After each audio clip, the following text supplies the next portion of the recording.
Lamine Diawara, commissaire général des éclaireuses et éclaireurs du Sénégal, depuis l'âge de 2011.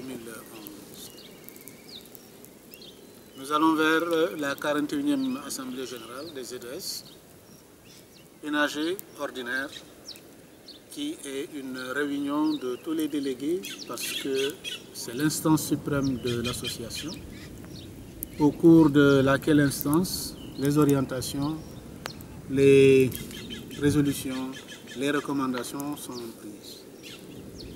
Et une assemblée générale est donc une rencontre de bilan.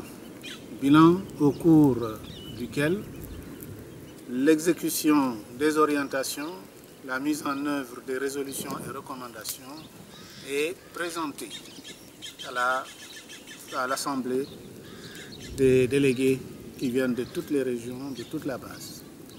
C'est au moment où on analyse de façon critique et objective aussi bien les activités que les performances individuelles, à la fois de l'équipe nationale que de tout ce qui concerne les exécutifs qui sont également à la base. C'est pour cette raison que nous devons considérer l'Assemblée générale comme une instance absolument importante dans la vie de l'association, parce que ne pas la tenir à temps pose un problème à la fois de légitimité et de légalité. Une autre caractéristique d'une assemblée générale, c'est que c'est le moment où on projette la vision avec laquelle le nouveau mandat ou la future équipe devra prendre les opérations en main. Donc c'est cette phase-là qui est en fait la plus importante dans la mesure où l'analyse du bilan permet de dire désormais voilà vers quoi nous voudrions aller. Et c'est ce qui explique le thème de cette année, Rêvons ensemble. Rêvons ensemble pour dire que nous avons à définir ensemble la situation future que nous voudrions donner à cette association dans les 5 années qui viennent. Donc à l'horizon 2020, nous devrons pouvoir définir ce qui nous permettra de renforcer le leadership des EDS dans le concert des associations et mouvements de jeunesse. Bien, le monde actuel, le monde contemporain est secoué par un certain nombre de manifestations qui sont à la fois terribles dans leur manifestations sociales, politiques et économiques, mais également sur le plan social et humain, cela dérange.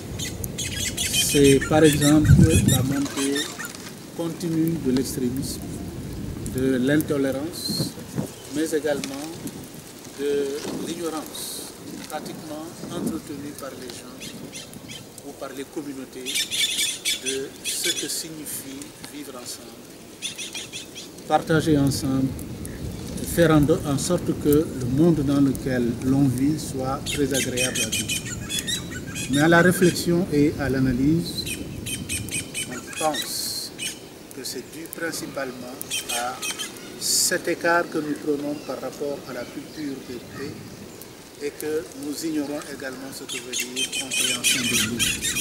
C'est pour cette raison que dans le programme, nous mettons l'accent depuis les origines sur cette grande caractéristique du mouvement qui est fondée sur la paix, le développement spirituel. Parce qu'on a perdu des valeurs. On n'attache plus d'importance à des phénomènes, à des faits tels que la vie, dont le respect est le premier principe de la morale sociale, de la morale religieuse. Et s'il faut surtout prêter attention à tout ce qui se passe, aux perturbations que nous avons, les jeunes, qu'ils soient éclaireurs, scouts et non éclaireurs, ce qu'ils doivent comprendre, c'est que nous devons retourner aux valeurs de base, lesquelles peuvent se résumer en 4. parce qu'elles englobent ces valeurs pratiquement l'ensemble de tout ce que les gens font comme effort pour cultiver la paix, la compréhension et la paix. Il faut d'abord que les gens soient des personnes, des êtres ici.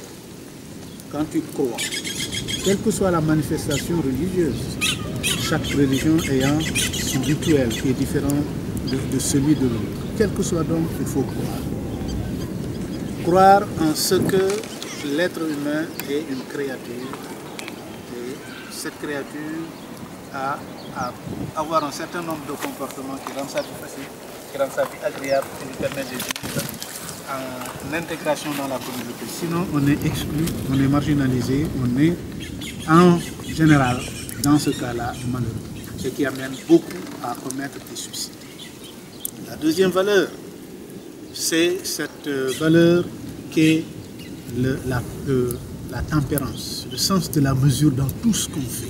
Quand on est modéré, quand on est tempéré, on ne peut pas être extrémiste. Modéré vis-à-vis de soi-même, mais également vis-à-vis de ses prises de position, de ses opinions. Respecter le point de vue de l'autre. La troisième valeur, c'est cette valeur que nous avons tendance à repousser de plus en plus, c'est la solidarité. Être solidaire, c'est partager ce que l'on a, ce que l'on est, parce que l'être humain n'est rien, ne peut rien, n'est capable de rien sans les autres.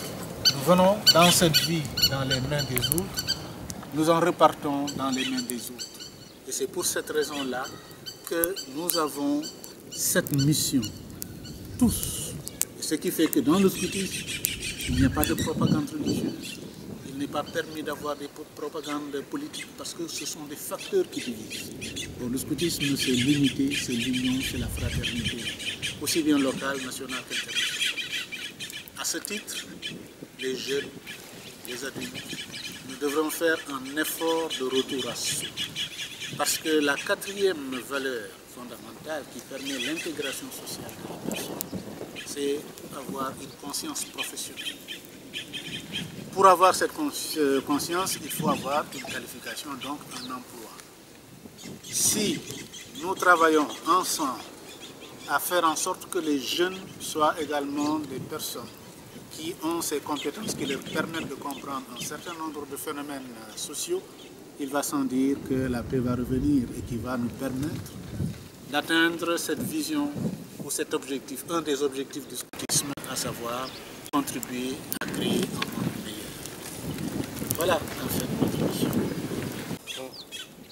Lamine Diawara, commissaire général des éclaireuses et éclaireurs du Sénégal.